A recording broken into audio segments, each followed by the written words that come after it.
Alright, Tom, how are you doing today? Really good.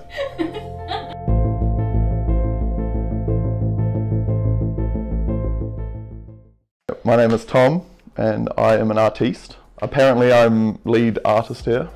I don't feel like the art director, but I'll take art director, that's my title. A lot of snap decisions for visual style and whatnot. Yeah, when people come to you with questions, you sort of just like Google it real quick and then be like, this is what you gotta do. For the sake of this video, I think we're gonna show the behind the scenes creation of Nikola Tesla. The creation starts like any other characters. We're looking at reference. We have a base model that we start with because there's so many characters in the game, we can't make every single one from scratch. We started with a 3D scan of someone that was in the ballpark of what he looks like. And then from there, I take that scan into ZBrush, push and pull points around until hopefully he resembles something like Nikola Tesla looked like. And then we can do all our map transfers and whatnot and other software, namely Substance Painter, which is the best part of the day, right? Yep. Substance Painter. It's a very good program when it works. Shout out Substance Painter. No, it's brilliant. And then, yeah, from there, using textures from that 3D scan and doing a bunch of our own work to really try and push that likeness. And then the clothing, we've been working pretty much exclusively in Marvelous Designer, awesome software, throw it on the character, let it simulate. Hopefully it looks as natural as possible. In this particular situation for Nikola Tesla, we've obviously got him in his famous suit. He's also got a hat on, and I think you'll find the more characters we made, the more inclined we were to put a hat on them, because hair in VR is particularly hard to get right. It's we have to use hair cards and anyway, I won't get too into it, but let's just say it's fucking annoying. And then hand it off to Hugo. Completely clean files, everything's named properly, nothing's in folders, there's no layers anywhere, there's not 100 materials in Maya. They've all got eyes, they've all got teeth, all ready to go for rigging, right? None of that was true. What's your name, sir? Hugo. Hugo what? Say your full name, because you're a greedy Hugo man and William you've got 10 Anthony names. Conroy Boddicker. You bastard. There's a lot to do, so I do all the stuff that needs to be done, and then Hugo, you get to do all the fun stuff, right? I'm the cleaning goblin. Where do you start? Don't you dare. Well, Another chance. there's a It's a great guy. I'm called trying Tom. to think of a word that's not quite atrocious, but there's a certain file that I open that's provided from Tom here, and I have to do a lot of cleanup work, both for the organization structure of the file, get rid of parts that we don't need, and certain bits of the topology on the model don't work very well in terms of movements, so they need to be cleaned up a bit. Well, I'm a rigger, so if you think of any given model that someone makes as a statue for a character, then we have an animator whose job is to bring that to life, you know, add in all the motion. But there needs to be an in-between step where you add certain functions to the statue to allow it to move. So that's my job. I add in the bones in certain places, give it, you know, joints, tell it how much each bone should affect any given patch of skin or cloth or what have you. And I do a few other bits. It varies. You know, sometimes it's horrific, sometimes it's terrible. How did you feel when we told you we were going to use your rigs to do the whack dance? Yeah.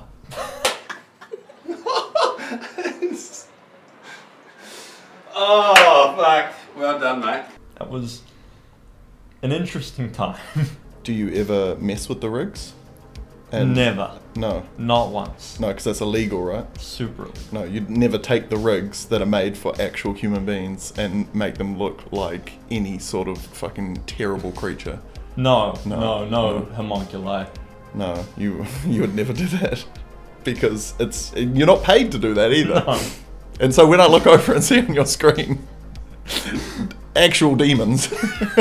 No, yeah, just moderately disproportionate individuals. Stress Right. testing the limits of the rig is well within the scope of my work. You bastard. Generally it goes on to animation, and if any errors come up in animation, I can edit the rig. Hey, what's up, you guys? No, I'm kidding. I'm Nat, and I do a whole bunch of the animation stuff, so like a lot of the pipeline, I guess. A lot of the like character stuff and a little bit of animal stuff.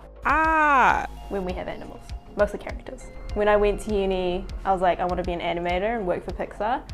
They got us to open Maya, and within 2 weeks I was like, I hate this. I never want to animate again for the rest of my life. And I was like, I'm gonna become a game developer. I graduated and got into animation, and now I'm an animator. My name is Paige, and I actually started as an intern in my final year of uni, and I immediately started working in motion capture and the animation side, playing around and learning the different pipeline. So I ended up getting offered full time, and I'm here. Managed to be here for about a year now, just doing animation and mocap, really. And the community manager. Yeah, the community manager studies VFX, does community management. So it'll be coming in, checking our schedule of what we have to do for the week between me and Nat. So me and Nat have to collaborate and what we're gonna split up. And then once I find out what I need to get done for Nat and the animation side, then I'll also have a look at what we've got planned for the week marketing wise. So usually when I get a character, I'll be putting together things like the blend shapes for them if they are characters that talk or have any kind of facial animation. And then from there, it's a matter of... What a blend shape. So blend shapes are when you take a character's face and you make them make expressions that they can then blend into, and the combination of all of those blend shapes is what we're using to make a character talk. So the other method is you can put a whole bunch of bones in the character's face, which isn't really like real life because people have just like one big bone kind of in their head. But I don't. We're doing the blend shapes because it's a little bit lighter on the engine. Unreal has put out their own free software for it, which is great. And so we're making blend shapes to match the Apple kit, like AR kit blend shapes that they have that come with their thing, but on our own characters, so it can drive them almost one-to-one.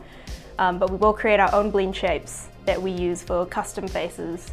So one thing that it doesn't do very well is like a lip bite. So if you're making a f noise or anything where the lower lip's tucking underneath the teeth, that one's always really hard to do. So we do custom blend shapes like that. When we're doing lip sync animations, it's always really funny because you'll see just either Paige or me sitting at our desk going, or like, just to try and understand how your mouth moves when you talk and how you would push that to make it come across well on an animated character. So I'll make those blend shapes, put them on the character.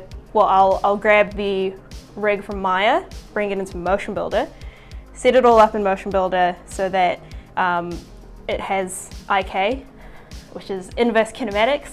You get like real nitty gritty here. So that just means that we can take the like wrist of a character and move the wrist around, and then the rest of the arm will follow it. Otherwise you're just stuck like rotating things to try and pose them, which can be really difficult. So clicking and dragging is much easier. And then we will go in and do all of the motion capture using the suits and clean up that data in Rococo. We started using Rococo suits and virtual production tracking. Can they see this in this? Or is it like, yeah. And that has been much easier to work with because there's zero cleanup involved, in the sense that you have to like fix a lot of errors. Which was cool because it was like a completely different area, because at the motion capture that I have learned is a completely different software, completely different setup. So it was a whole new thing to learn. And it was really cool seeing that like everyone's so open to just learning how much everyone collaborates with each other, and also not everyone is limited to one thing. And it wasn't as stressful as I thought it would be, which is great. Especially because the software for the suits has also been in development. So as time's gone on, it's almost like the suits have gotten better. So it means that our shoots are getting better and better as we go. And then when it exports into Motion Builder, we get the data as little dots for each joint, which we then map to the character, and we get to see the character move. We do all the little hand motion stuff, make sure the feet are touching the ground, the character isn't like sliding around, doing any funky movement. And then we can bring it all into the engine and see the character moving. This is moving. I think when we were first starting, it was a really intense scene, and it was while we were still working on the AI side of the characters as well. That was really hard because we had characters that were running in and running around in a scene. So there was a lot of foot motion that I had to match up. Now that we've like sort of really polished the system, it's going much better. My name's Jack. I'm a programmer on the team, and at the moment doing a lot of the animation stuff for all the characters, hooking that all up with our narrative system.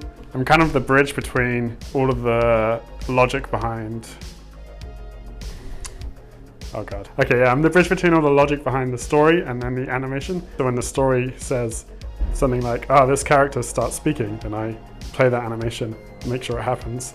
And then when the animation is finished, I then tell the story, oh, they finished speaking. And then I make sure that blends nicely together.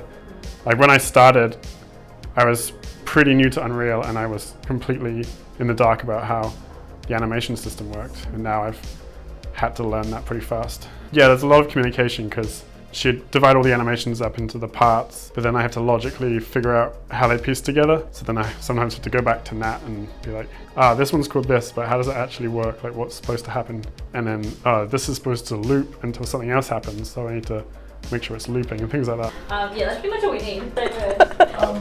Cool. I'm happy. Yeah. Yeah? Cut. Yeah. Sweet. Okay, cool. I think we're good then. Whoa. Cool, thank you guys. Good job, Hugo. Very cool. Who's next on the chopping block? Paige. No. Thanks for watching. We've got a lot more content coming your way. If you're interested in following along, join the Discord, like and subscribe, and thank you for the support. How's your day been, Nat? Yeah, it's been alright. Got a fizzy water. Love me some fizzy water. That's so cute. That's very good.